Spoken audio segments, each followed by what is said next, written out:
Today we're going to make matzah brei. Matzah brei, you could think of it as French toast for Passover. Instead of using bread, we're going to use matzah.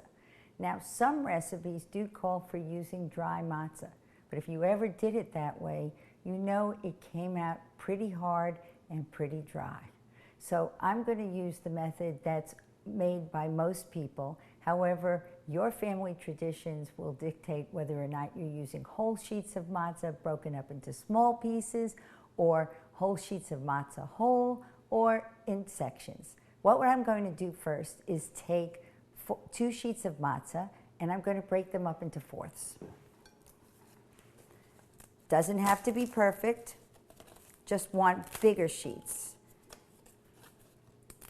If you really break your matzah up into very small pieces, you might want to think about using matzah farfel. Then you wouldn't even have to worry about it. So I'm just going to press it down, and I'm going to let it soak for a while.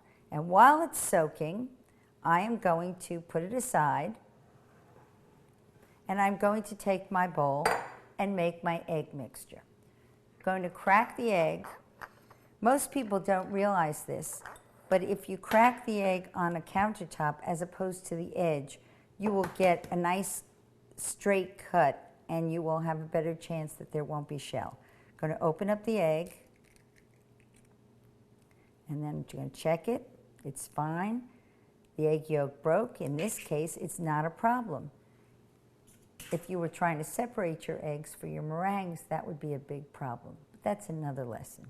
Okay, so I'm going to take the egg, whole egg. I'm going to take 1/4 of a cup of milk. This is 1% milk. You can do whatever you want. You can use cream if that's what your family is used to. I'm going to measure 1/4 of a teaspoon of salt. And I could do it in my hand, but I prefer to do it accurate measurement in a spoon. But you never, ever, ever want to measure your salt over the bowl of your mixture. You always want to come over to the sink, pour more salt than you need. Fortunately, salt is not expensive. Use your finger or a flat edge of your spatula and level it off. Get used to measuring accurately, and then your recipes will come back each time exactly the way you want it to be and the way it was the last time. So I'm putting my salt. Salt's there for flavoring, but it's also there to break down the eggs so you don't wind up looking like you have big chunks of white or big chunks of yolk in your mixture. Now I'm going to use 1 to 2 teaspoons of sugar. Now, I am of Polish background and Romanian background, so I'm probably going to use close to 2 teaspoons of sugar. You, however, could be from German background, and chances are then sugar is not into your matzah brei, but you might have salt and pepper. So find out from your families which is the most traditional. Then I'm going to add 1/4 of a teaspoon of vanilla. This I measure over the bowl. Why? Because I love vanilla, and there's no such thing as too much vanilla. But I'm still being careful. So that maybe was closer to 1/2 teaspoon. Okay, so what? Now I'm going to mix it all together. If you're working with a young child, you could let them have a little teeny, what these are called bar whisks, and they could work in a small bowl, or they could work mixing around and they would have fun. You can certainly use a balloon whisk, but this is not a large quantity of ingredients. So I use a flat whisk and just whisk together until all the ingredients are well incorporated. See? No string of white. That's also the reason the salt helps break down the protein in the white. Now, my matzah is not quite mushy, but it is soft. You see this? So I'm going to take my matzah, and I'm going to drain it in a colander.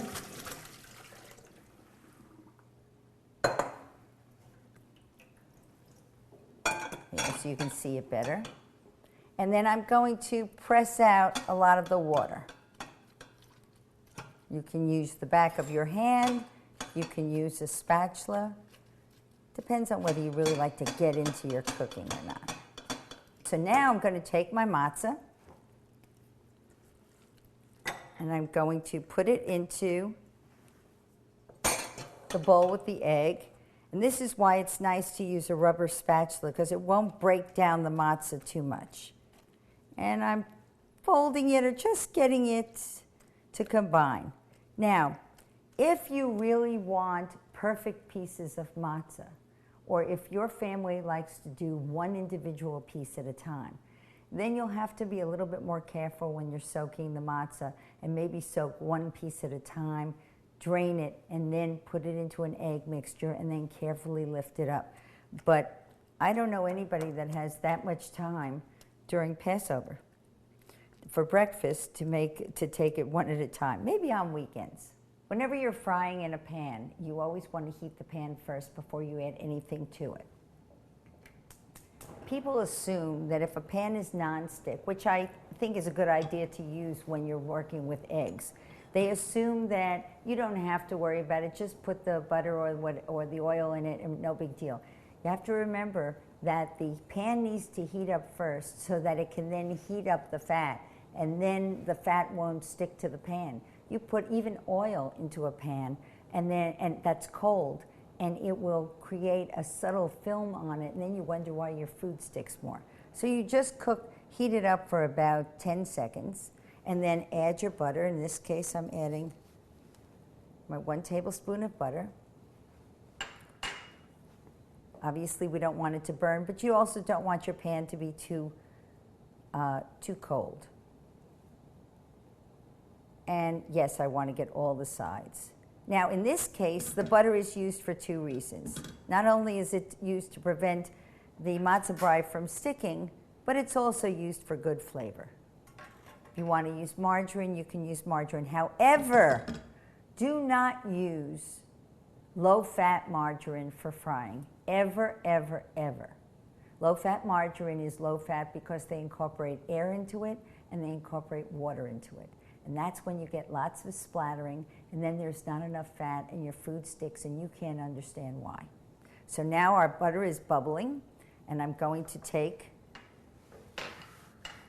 my matzah brei, and I'm going to just pour the matzah into the pan, spread it around, and then flatten it down a little bit with my spatula.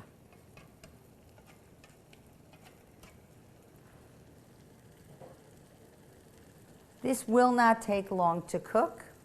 Probably will take 3 or 4 minutes on one side. We want to cook it. You can see the egg is starting to cook already by the edges. And we want it to cook so that it's a golden brown.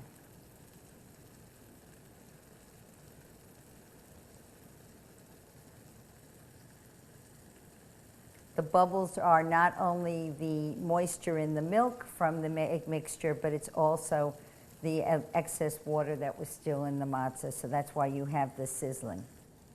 But let's take a peek.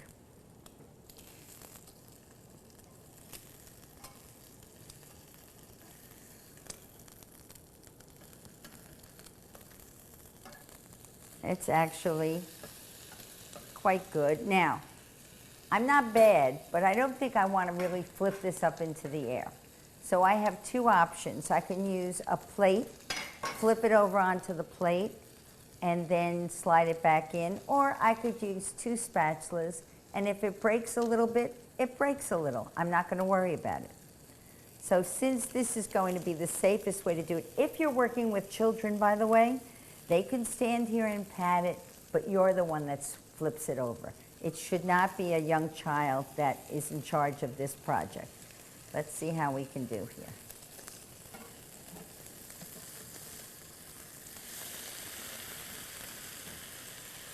That actually is pretty perfect. I know you don't think so, but I do. Okay. So I want to evenly distribute it. You can see how it's nicely browned over there. Don't want to press it down too much, because one of the things that's happening here is the air that you incorporated into the egg is actually fluffing the matzah brei up. I was going to say the omelet, the matzah brei up, so it's be fluffy instead of very, very heavy. Because remember, this is only 1 egg. So we're going to cook it a little bit more until it's nice and brown. And then we're going to cut it into fourths, put it on a plate, and serve it. Now, what you serve it with is really up to your family traditions.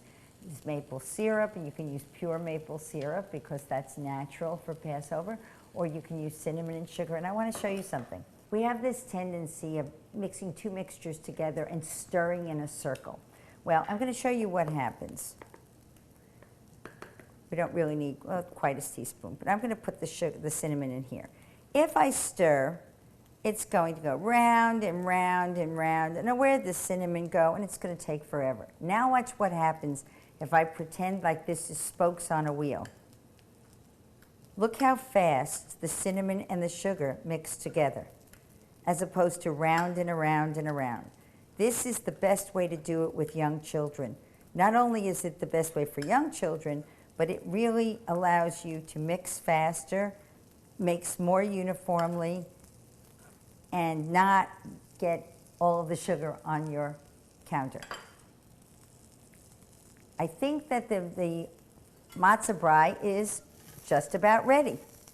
Yes, it is.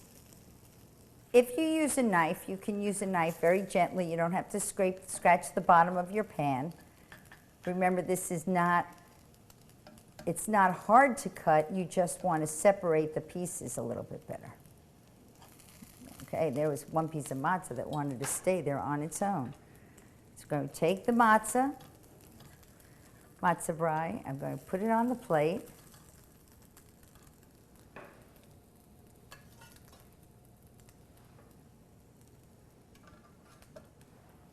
Sprinkle it with some of our cinnamon and sugar.